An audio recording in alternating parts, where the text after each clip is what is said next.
and welcome back to the Bundesliga Show, brought to you by Over the Bar. And at this point, I would say with your hosts, myself, Rory, and Mark Broadhurst. But of course, as you can see, there is no Mark Broadhurst. He's away, unfortunately. But we're very lucky to be joined by Paul McGarraghy, Over the Bar chief editor and Spanish expert, and of course Manchester City fan. But yeah, thanks very much, Paul, for jumping in at the 11th hour to help me out. But we're also very lucky that we've got a fantastic guest lined up who we'll introduce in a little bit. But yeah, another fantastic weekend of Bundesliga football that's just gone by. You can tell I'm wearing a Dortmund top, but obviously this weekend it's all been about the champions, Bayern Munich, as a result of the Dortmund win, of course, but they did the business anyway themselves later on that Saturday.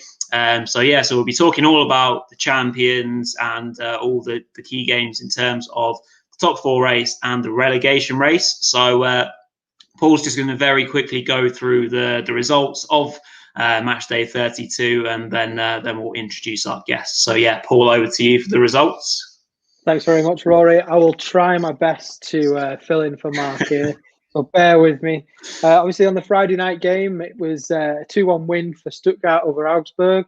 Then the early kickoff on the Saturday, as Rory's mentioned, defined the season for one team that wasn't yet playing, but Borussia Dortmund beat RB Leipzig 3-2, which meant that by the time Bayern Munich kicked off, they were already champions. Hoffenheim overcame Schalke 4-2. Wolfsburg beat Union Berlin 3-0. And we had Werder Bremen 0 and Bayer Leverkusen 0 before the late kickoff, which was newly crowned champions Bayern Munich 6-0 demolition of Borussia Mönchengladbach. Sunday morning, early kickoff, FC Cologne with a 4-1 defeat at home to FC Freiburg. Frankfurt drew 1-1 with Mainz, and the late kickoff on the Sunday was Hertha Berlin 0 and Arminia Bielefeld 0. Good stuff. Thank you very much for that, Paul. So yeah, without further ado, we'll get in our fresh guest. We haven't had one for a little while actually, and been working hard behind the scenes to try and get this particular individual on, and we're very happy to have him on. So in a sec, we'll bring in Feargal of Halb, Vier, Fanzine. Evening, Feargal. You right? Yeah. Hi, Rory. Hi, Paul. Nice to meet you guys. Yep. All good here after another fun-filled Bundesliga weekend. Absolutely. So Feargal, we'll just give you a bit of an intro before we get into the actual football. So obviously you're kind of the editor-in-chief, obviously the owner of Halb, Vier, Fanzine. So obviously a fanzine of German football for an English-speaking audience. Obviously you can find Feargal on Twitter. He's at Halb, Vier UK, or just search for that in obviously the search function, and obviously his website for all his fanzine magazines are at halbvier.bigcartel.com. And just to let everyone know that issue 6 of the fanzine is coming out very soon. It's coming out on the 21st of May, so that's a week Friday. So everyone keep your eyes peeled for that. But anyway, enough of the introductions. We'll kind of crack on with our featured 4 section. That's what we've got you in here for, Feargal, to chat some good Bundesliga action. So, Paul, do you want to just introduce obviously our first game? Yeah, absolutely. So the first game, as we mentioned, was the 3-2 win for Borussia Dortmund against RB Leipzig. A huge game at the top end of the table, which had implications for another team that weren't playing at the time. But Rory, what do you want to start off with? Should we start off with the meaning of the result or how it came about? I mean, obviously, I think everyone kind of understands how big the game was for the team. Obviously, the colours that I'm sporting this evening. No, I'm not a Dortmund fan. I just like their kits. But yeah, it was obviously a crucially important game for Dortmund themselves. They're probably one of the form teams in the league at the moment. So I guess I'll kind of pass it on to you, Feargal, whether you saw the game or not. But did you kind of expect a Dortmund win again, with the fact that RB Leipzig, I suppose, had the opportunity to delay the title party for a little bit longer. But it was obviously an important game which produced in terms of entertainment as well. Oh yeah, it was really enjoyable game. I suppose when I saw the team lineups and the fact that RB had kind of changed, I think 4 from the starting lineup, I kind of thought they'd one eye, if not 2 eyes, on the cup final, the Cal Cup final later this week. The fact that they secured a Champions League for football for next season, and Bayern winning the Bundesliga was only formality. So I thought the game probably meant more to Borussia, far more to Borussia Dortmund. They showed that, especially going into 2-0 lead. Roy's early goal and then a second goal just after half time. I must admit, when RB brought it back to 2-2, I could only see one team winning, and that was from Leipzig. So it was very much against their own play with that late winner for Dortmund. But fair play to them. It keeps them in the chase for the Champions League final, or the Champions League spots for next season. And dress rehearsal for Thursday's cup final. Hand on heart, I can see Leipzig winning that, but I think Dortmund will be happy with the win yesterday. Yeah, it was obviously a bit of a topsy-turvy game. I must admit, when it went to 2-0, I was actually telling a lot of my mates that, I can't see RB Leipzig scoring here, and lo and behold, a minute later, they actually scored from a corner. I think certainly one of the things that has held Dortmund back this season is, of course, their Achilles heel in terms of their defending. Obviously, Hwang, who got a rare start actually for RB, showed great pace and strength to get beyond Hummels for their second goal to lay it on the plate for Dani Olmo. Some good work from him. Obviously, we've seen some great work from Edin Terzic as a stand-in manager, really, of Dortmund so far this season. So I'll throw another couple of questions your way, Feargal, in terms of how Dortmund might approach next season. Do you think that obviously the kind of main area to address is defensively for Dortmund, and then B, do you think that Terzic, given the fact that he's done a really good job, more or less, given the hand that he was dealt, should stay within the club, or do you think he might go elsewhere for a head coach job? Yeah, well, 100% that they've got to sort out that defence. Yeah, the forwards have carried the team all season. The severe lack of pace that was exposed on Friday night's game. So that's Marco Rosa's first job is to sort out the defence. I suppose moving forward, you've got 3 players who are going to be the top of any team's buying list for next season. Haaland, Jordan Sancho, and possibly Jude Bellingham, but it's probably a couple of seasons too early for him. So I think that's another thing he needs to do, is kind of tie those down to improve longer contracts if that's possible. And yes, Edin Terzic, listen, he's done enough to get a head coach job elsewhere. There's going to be quite a few vacancies in the close season. Whether he wants to, I think he fully deserves it based on his performance since he stepped up to the role. Yeah, agreed. Paul, actually, obviously, as a Manchester City fan, you would have seen Dortmund closely on 2 occasions, and probably, obviously gave you a bit of a scare in a time when they weren't playing at their best, I guess.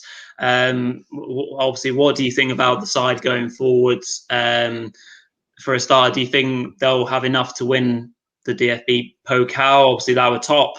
If they got top 4 and then won the cup, that's not a bad season, really, all in all. And then, were there any particular areas that you saw in those 2 games where you thought they desperately need addressing? Yeah, well, I think, as you've both touched on there, going forward, that they would scare anybody. They've got so much firepower in them. For me, what I did notice, like you say, is defensively, and it's not because they're gambling too much going forward, and they're putting all of their effort.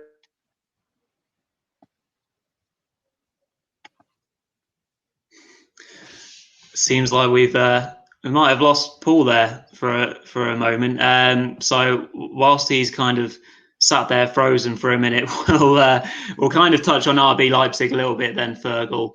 And obviously said you recognise that a few people were potentially rested over the weekend for their big clash against Dortmund. Do you think this kind of messing around with this kind of false nine position and not necessarily having a target strike partner in terms of Poulsen and Sorloth haven't quite done it?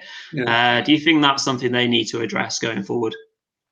Well, no, I think it's one of the striking features of kind of modern day football, and probably Paul's Man City are the kind of main proponents of it. Is this no centre forward? It seems to be one or two of the coaches, that's their kind of preferred team lineup. So I think it's worked for them this season. Listen, nobody really expected them to give Bayern kind of a run, really. So I know, I think it's worked out for them, and it's something to pursue, really. Yeah. Good stuff. Paul, now that your internet seems to have behaved itself, do you want to introduce the next game? Yeah, of course. Yeah, sorry about that. So the next game, obviously, as we mentioned, is Bayern Munich 6 and Borussia Dortmund 0. So obviously, you'd think that Bayern would perhaps consider going into this one with less intent to win it. The party could have already started for them, but it wasn't like that at all, was it? They got to a blistering start. That they did, yeah, and obviously they killed the game early on against a fairly in-form Gladbach side, who have showed some attacking intent. We've seen Thuram and Plie hit some okay form as well, which has been nice to see. But they completely dominated the game from start to finish. And obviously, Mr. Lewandowski is charging after that record, Gerd Muller's record of 40 goals in a season. Straight over to you, Feargal. Right, he's got 2 games to get. Was it 2 goals now to beat the record? I think he scored 3 on Saturday. I think, yeah. Is it 1 to equalise it and 2 to beat it? But listen, that was such a one-sided game. Lewandowski scored in the second minute. He could literally have had a hat-trick after 16 minutes. He missed 2 headers on any other day. He'd probably have scored those. He got his hat-trick in the end. A wonderful second goal. That kind of volley from the kind of left side of the penalty box after a great chip pass from Thomas Müller. And the third goal, his customary penalty. Very harsh penalty on Neuhaus. Yeah, but very harsh. At that, it didn't matter. It was 4-0 at that stage, and then rounded up by Leroy Sané, 85th minute goal, who probably just warming up at this stage. He's only kind of been a bit part player of the season, so I suppose you see even more from him next season. But yeah, it was a really poor performance by Mönchengladbach. As you touched on, they were in relatively good form coming into the match, but I cannot remember them having one genuine attempt at goal. It was like it was like watching Schalke all over again. So Bayern are the champions. Yeah, I think we have to say, they completely deserved it. 9 in a row is quite an outstanding feat and achievement. So many congratulations to the team and the squad of players. Feargal, in terms of your opinion on kind of German football teams gone by and maybe some of the Bayern champion teams, like if you were to grade this team like from outstanding or like out of 10 in terms of the season they've put together, what kind of score would you give them? Because to me, they've been going along in a nice third gear for most of the season. Yeah. That's kind of been enough. Yeah, they really haven't had to get out of third gear, have they? They that kind of blip around February time when I think they were conceding early goals, and they'd hit some 2 or 3 games they came back from 2-0 down, perhaps 3-0 at one occasion. So they haven't been in the best of form, but they didn't really have to be. No, Leipzig were close for a time, but listen, the past 4 or 5 games, there's been no real pressure on them at all. Given their exit from the Champions League, the quarter-final.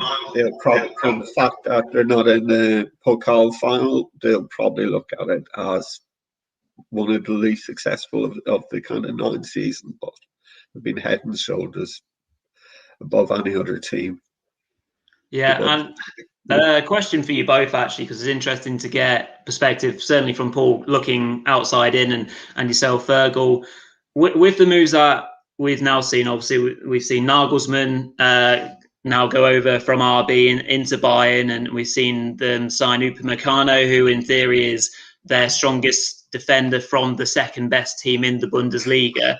Do you think, we'll start with you, Feargal, and then we'll go on to Paul. Do you think it's healthy for the league to kind of see this kind of stripping of the next best team of their kind of key components? Obviously, we kind of saw it with Dortmund a few years ago, and that team get torn apart a little bit. So just your thoughts on that, really, Feargal, to start with. Oh, yeah, the grand masters, aren't they, of taking resources from other teams, either getting players like Leon Goretzka on a free, or paying probably well below the kind of European transfer fees for other players. No, it's not healthy at all. But listen, if you want to get some winners' medals, I'm afraid that's the team you've got to go to. Yeah, so you can see them turning anyone's head.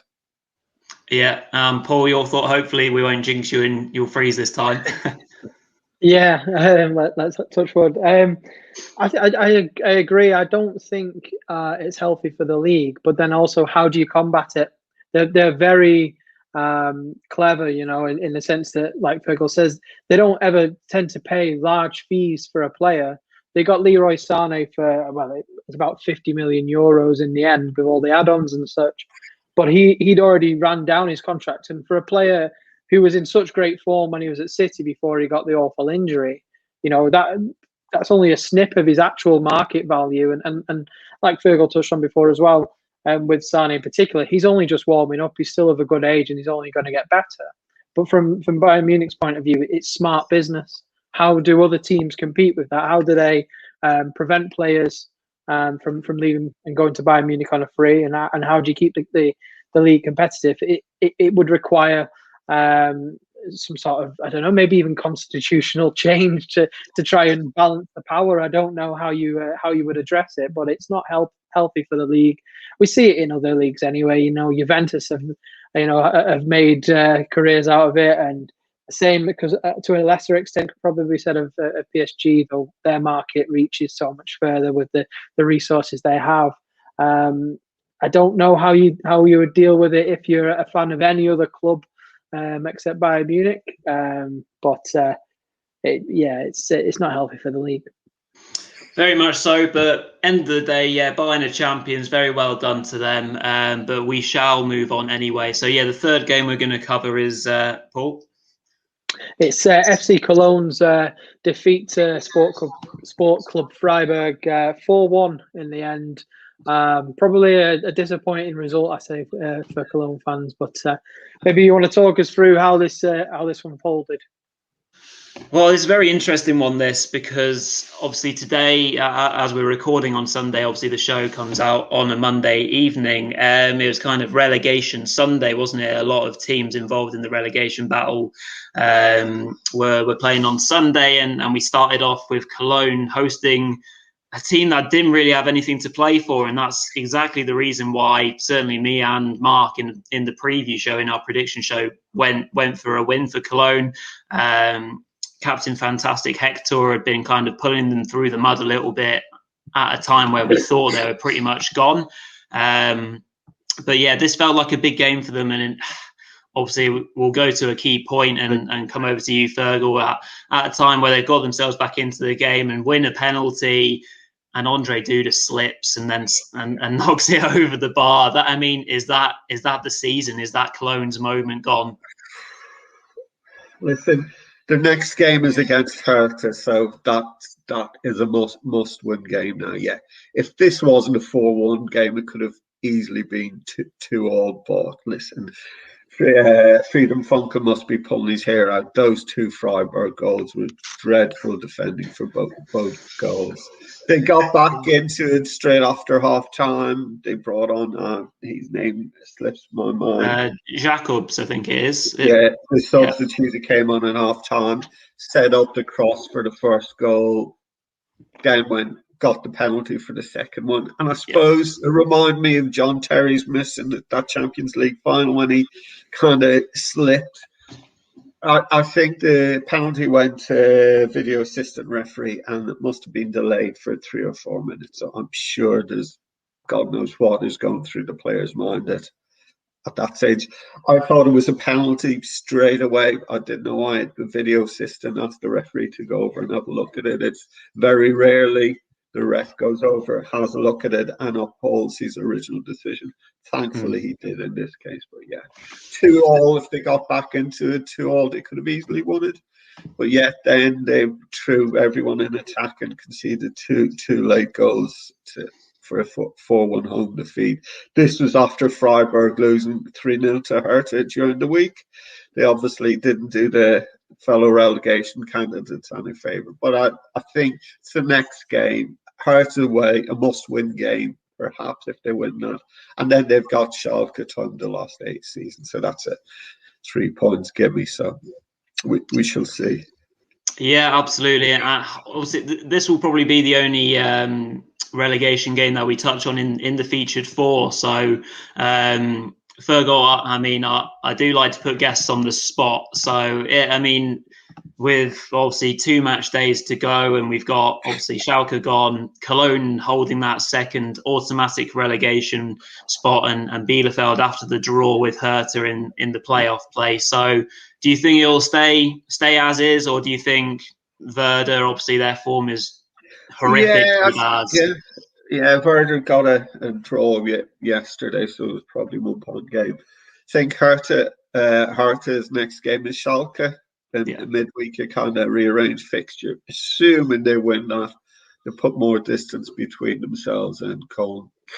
So as I say, when Cologne go to the Olympic Stadium, it's a must-win game. If they don't win that, it's game over. So yes, it's probably as it stands, the bottom 2, and Arminia Bielefeld in the kind of relegation promotion playoff. As a Fortuna Dusseldorf fan, that Cologne listen a great stadium, wonderful city, and great fans, but I'm not going to lose any sleep over they get relegated. And then it just means 2 more derby games next season. So very true. Very true. Yeah. Good stuff. So we'll move on to our 4th and final featured 4 game. Yeah, so it's Wolfsburg chasing down, looking to cement their place in the European spots. They beat Union Berlin 3-0 at home. It's looking all right for them at the moment. And I guess where to start with this? Should Wolfsburg be looking over the shoulder for Dortmund with 2 games to go, or do you think they'll be able to hold on to 3rd? You catch that, Feargal? Yeah. I think they're more or less guaranteed top 4 position, whether it's 3rd or 4th. I think they've secured the Champions League spot for next season. So yeah, job well done for them. Yeah, it's been an impressive season put together by Wolfsburg. Me and Mark have often touched on how they've been a bit nitty gritty here and there, but obviously they've been well led, obviously by Weghorst up front and the kind of quick, exciting players we see around him in the shapes of Baku or Mbabu. But it was actually another source of goals, and 3 of them, obviously a fine hat trick. Well, the second one was obviously a fortunate deflection for Josip Brakalo. So yeah, he put together a fine performance in a game where Weghorst was actually quite wasteful. So Feargal, I actually thought this would be a closer game than it was, given the fact that Union, and obviously a dangerous team, still had small ambitions of maybe getting that 6th spot. But it looked like a comfortable win in the end for Wolfsburg. Yeah. I think, Union have had a great season. finish, and they're not going to get that for that coveted European spot. So I think Wolfsburg had a lot more to play for, and as you say, with that kind of attacking power, you normally rely on Wout Weghorst to get the goals, but it was somebody else yesterday. Yeah. And touching on obviously the man who has led them on this very impressive campaign, obviously in the shape of Glasner. We've seen a lot of managerial merry-go-round in the last month or two, and his name is hot on a lot of people's lips. Potentially going back over to Salzburg to manage them in the vacant spot there, or potentially nipping over to Frankfurt instead. Do you think all these whispers have potentially disrupted? Obviously, Wolfsburg's form hasn't really dipped too much, but they've had a tough run in, and whispers about managers certainly can't help. And if you take the example of Frankfurt, I mean, that's really hurt them. So are you impressed with maybe the steel that Wolfsburg have shown in recent weeks? Yeah, it definitely. I think coming into today, Frankfurt had lost 3 of the last 4 games since Adi Hütter announced his departure. Equally so, you look at kind of Borussia Mönchengladbach, they went through a really bad run of form when kind of Marco Rose announced his departure. So yeah, I don't think it helps, especially when the managers actually announced their departure in the middle of the season. But yeah, Wolfsburg have had a really good season. They haven't let the kind of managerial potential changes kind of affect them in any way.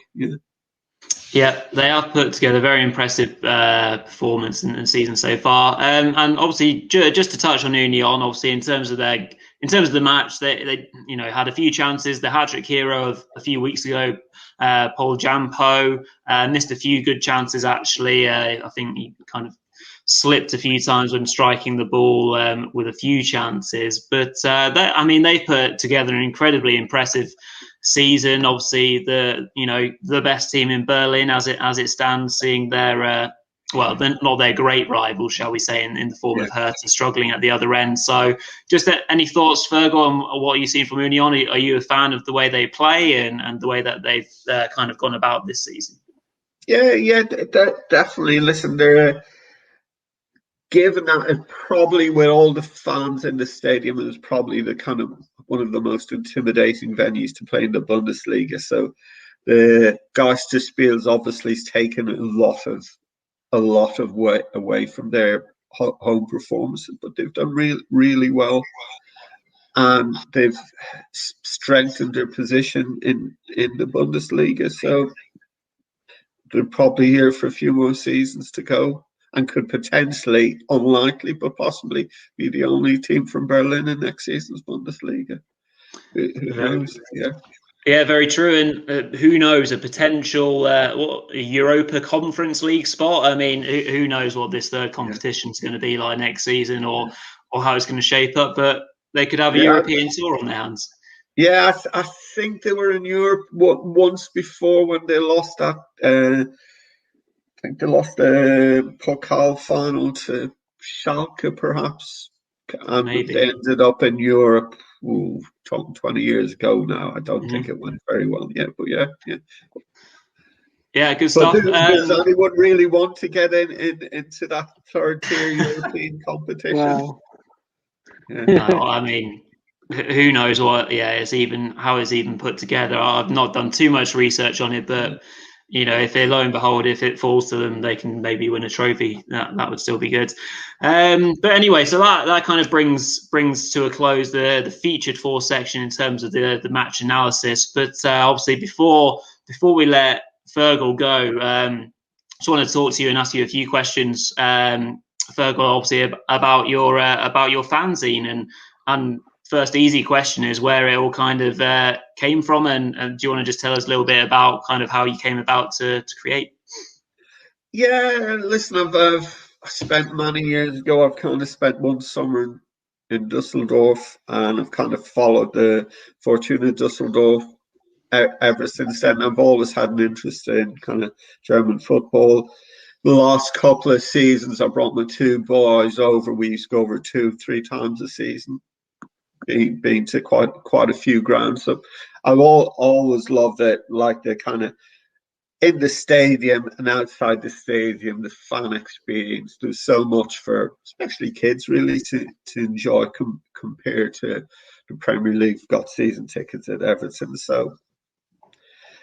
And there was always features like the Bayern Munichs, the Dortmunds, they were always catered for, but there was very lack of kind of reporting of even other Bundesliga teams, never mind going down to the lower leagues. And in the English media, I'd always read magazines like Nutmeg, The Blizzard, these Football Times, quality kind of long-form football journalism. So I thought, I'm not saying Halb, Vier is any way equivalent to them, but I always thought there'd be some form of kind of interest out there for a fanzine on German football. Obviously, Elfmeter did that 20 years ago, but since their departure, there hasn't really been anything around for football fans. And I always wanted it to kind of be in the printed form. That was the main aim. So March last year, issue 1 came out, and 3 days later we kind of went into COVID, so it would have been in lockdown ever since. So it'd be nice to publish the kind of first issue post COVID, when hopefully everyone will let back into the stadium next season. Yeah, absolutely. Very much looking forward to being able to get out to Germany and see a few games once we're out of things. So obviously, it's not just Bundesliga that you cover in the fanzine, then, is it, Feargal? And adding to that, what exactly about German football kind of brings you back every week? Is it, as you mentioned, the fan experience, or are there other elements as well? It's a lot of things. The ease to get tickets, the fact that you can go over maybe for a Friday to Sunday and see 3, potentially 4 games, the ease of kind of getting around between the stadiums, say the fan experience, the fact that other than the Bundesliga, you can easily get a terrace ticket. The fact that you can kind of bring a beer into the football ground and you're kind of treated like an adult. Yeah, so it's a really enjoyable experience. But as I say, Halb, Vier, we do feature the Bundesliga teams, but we like to kind of give a lot more time to lower league teams that kind of don't get a proper airing, especially this. Yeah, good stuff. Well, it's an excellent read, and it's for an English speaking audience. And I think we can testify that there seems to be more of a popularity thing going around with the Bundesliga at the moment. With certainly with a lot of guests that we've touched bases with, UK based. Obviously, Feargal, I'm going to take an assumption saying that you're from in and around the area of Ireland or Northern Ireland. But so yeah, it's been obviously an absolute pleasure to have you on the show. Is there anything else you want to maybe add? Obviously, shall we drop in again the issue 6 release date? Yeah, issue 6, hopefully back from the printers end of next week, and a couple of days to get them all packed up and everything. So all subscribers and people who've kind of bought copies of issue 6 already, they'll be dropping within letterboxes within a fortnight, hopefully. Brilliant stuff. I was saying then it's on to issue 7. Any sneak previews of what's going to be in either of them? Yeah, issue 5 was a kind of DDR special. All the articles were on like kind of in former DDR teams. This is back to more general issue. There's a lot from Schalke to VfB Lübeck. Really, some really good historical articles on a football team in Prague who were in the first German Cup final, and also Southend United's tour to Berlin in 1910. So yeah, it's a wide range. There's something in there for everyone. Sounds very wide range indeed. Yeah. So we'll bring Featured Forward to a close then. Obviously, thank you very much for your time, Feargal. Really appreciate it. You've been a top guest, and as I mentioned, if you don't already follow Feargal, you can find him on Twitter, just search Halb Vier Fanzine or type in @Halb Vier UK. And of course, if you want to get on to the fanzines, any of the previous editions or even the newly drop-in issue 6, just go over to halbvier.bigcartel.com, and I'm sure you'll be able to find all the details there. But thanks very much for your time, Feargal, and we'll catch you soon. Yeah, nice to meet you guys. Take care. See you. Good man. Take care. Excellent stuff. That was absolute delight to chat to Feargal there. Really interesting stuff about the fanzine. Obviously, I'm going to have to subscribe myself now and get on all these magazines to get onto all the issues and catch up. But better go back to Bundesliga business then, Paul, and we'll round off the rest of the game, shall we? Yeah, so there's been a couple of games with quite a lot riding on them this weekend, no less so than Hertha Berlin versus Arminia Bielefeld.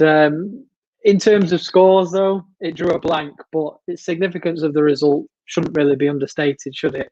It's two teams with a lot at stake at the bottom end of the table. Yeah, very much so. One of those games that perhaps didn't quite deliver up to the hype. Sunday afternoon games in the Bundesliga generally do kind of pull in these sort of drab affairs, unfortunately. But yeah, obviously it was huge for both teams. Probably, if you can say, less pressure on Hertha because of the results they picked up in midweek. You could see that Hertha were a tired team. Their legs were very much gone. There wasn't much goalmouth action. I think Cordoba hit the post in the first half. But as far as testing Ortega in net, he's a top keeper anyway for Bielefeld. I think they felt quite comfortable. But again, from Bielefeld, it felt like a lot of huffing and puffing. But no end product. Stoan was lively, but didn't really do the business, and Fabian Klos has just not really his straps in the Bundesliga this season, the Bielefeld captain. So 0-0, more useful. Sorry, I was going to say, do you think perhaps with that Bielefeld will feel that it was 2 points dropped, or do you think they'll be pleased to come away if you'd offered them a point before kickoff? If you'd offered Berlin a point before kick, I think they would have taken it. Bielefeld, maybe not, but obviously they're on 31 points along with Werder and Hertha Berlin, and it's obviously all down on goal difference. So it's so incredibly tight. As Feargal mentioned, the game of Cologne and Hertha at the weekend is going to be massive. So it's anyone's guess at the moment. Yeah. Another one I just want to pick up on whilst we've got time is Frankfurt and Mainz, because a lot of people were picking out Frankfurt as being potential Champions League qualifiers for next season, but it's not looking that way now. Do you think they'll be satisfied though with a European spot, albeit the Europa League? So this stems back to kind of a point I was just talking with Feargal about with regards to managerial merry-go-rounds and managers or head coaches messing up their kind of team, their current employers. And this kind of speaks to me with regards to Adi Hütter's exit at Frankfurt. The team are going all guns blazing, probably the form team in the Bundesliga. They had a few areas where they tripped up on a slightly harder run-in, especially in and around early April sort of time. But I mean, surely it can be kind of held back until the end of the season with them going for what would be a very rare kind of appearance in the Champions League. They've been fired, in all kind of aspects forward by the brilliant Andre Silva, and a lot of players have had a fantastic season. It's a really good base that they've got, but since that's happened, they've lost games, and they've looked a bit nervy, a bit edgy. They know that there's a lot riding on this, and right now it looks like they're going to be the team that misses out. Dortmund look too hot. Wolfsburg have got a real steal about them as well. So at the moment, unfortunately, I hate to say it, but Frankfurt look like they're going to miss out. Yeah, no, it certainly seems that way. And I suppose really for Dortmund's case, since they lost that first leg in the Champions League against Manchester City, they've won every game domestically. So, they've got City to thank for giving them a wake-up call, I guess. Just thought I'd get that plug in there. Yeah, of course. Obviously, Stuttgart 2-1 against Augsburg. Quickly touching on that. What do you make of that? How do you think either team will feel about that result? Well, yeah, very much a mid-table sort of game. Although obviously Augsburg are not out of trouble. They are obviously just 2 points above Hertha Berlin. Obviously, if Hertha Berlin win their game in hand, they're in theory down into 14th. So they're not out of the lurch at all. It was an interesting game. Obviously, Stuttgart would be happy with collecting another win and some more points. I thought they played quite well, actually. Stuttgart had a good few chances. Forced to kind of jumps on the first goal, and Augsburg reacted okay, and we're lucky really to kind of come back into it, as Niederlechner was completely, anonymous for the entire game, got on the end of a good kind of deflection and was able to nod home from close in to make it 1-1. You're thinking they've got to really kind of spark a bit of reaction there for Augsburg and come back into it. But after that, it's that man again, Kalajdzic, for Stuttgart, adding to his vast array of headed goals. I think he's now got the most headed goals in the Bundesliga for anyone this season. He is an absolute unit in the air. So he kind of wins the first flick on, which is well kept in by Scherlinhoff, who kind of pokes it perfectly back in, and Kalajdzic won't miss a header from that close in to make it 2-1, and they probably should have made it 3-1 when they broke late on. So yeah, Augsburg, me and Mark have always said on the show previously, they always know how and when to get a win to keep themselves out of trouble. But just recently, they've been losing those sort of games. Like Friday night is exactly the sort of game where I thought they'd turn up, get a win, then that's them done, like pretty much safe for the rest of the season. But they are now been drawn back into it. Obviously, the form of all the teams below them has not helped. It's not helped Werder as well, who are on this complete collapse in terms of their form as well. So, I mean, they're not out of it. I mean, I would strongly suggest that it'd be a shock if they came in in 17th for a relegation spot outright. If their form really drops, maybe they'll end up in that 16th spot in terms of relegation playoff place. Yeah, certainly. So I would say, just gut instinct at the moment. If we're talking about between Hertha Berlin and Arminia Bielefeld in that playoff spot, for me, I think that character-wise, Bielefeld would actually have the ability to face that challenge head on and would stay up as a result of the playoff. Whereas I think for a team like Hertha Berlin, when you watch them play, I think that they maybe don't have the same strength of character, and that they might actually fall into the well, so to speak. I mean, that's just gut instinct at the moment. There's no real logic about that. Something you sense, isn't it? It's when you've got a feeling for these sort of things. Yeah. Absolutely. So I think there was just a couple of other 0-0 games. One other 0-0 game at the weekend, which was Werder managing to kind of end their horrendous run and get a good point against Leverkusen, who have been in decent form actually. Again, not much to the game. There was a disallowed goal in there and a late red card for Werder as well, but important point overall. Obviously, again, looking at the table, obviously just hovering above Bielefeld on goal difference is not where they wanted to be. Last season, obviously, they kind of went on a late run to get themselves out of trouble. Unfortunately, it's a bit too late for that sort of a run now with 2 games to go. Obviously, all they can do is win their next 2 and hope that it's enough. But the form that they're in, really struggling to see them collecting more than a couple of draws. I mean, they might scrape a win. Haven't looked forward actually to their fixtures yet, so we'll have to see. But yeah, they are struggling by the looks of it. Certainly so. So I think, the only other game that we haven't touched on, I think, is the Hoffenheim 4, Schalke 2. Plenty of goals, but like you mentioned, Schalke are already down, and Hoffenheim not necessarily got much to play for. So. No, it was a good game actually. Obviously, Schalke managed to get themselves a 2-goal lead. Amazingly enough, not one that you probably would have predicted. The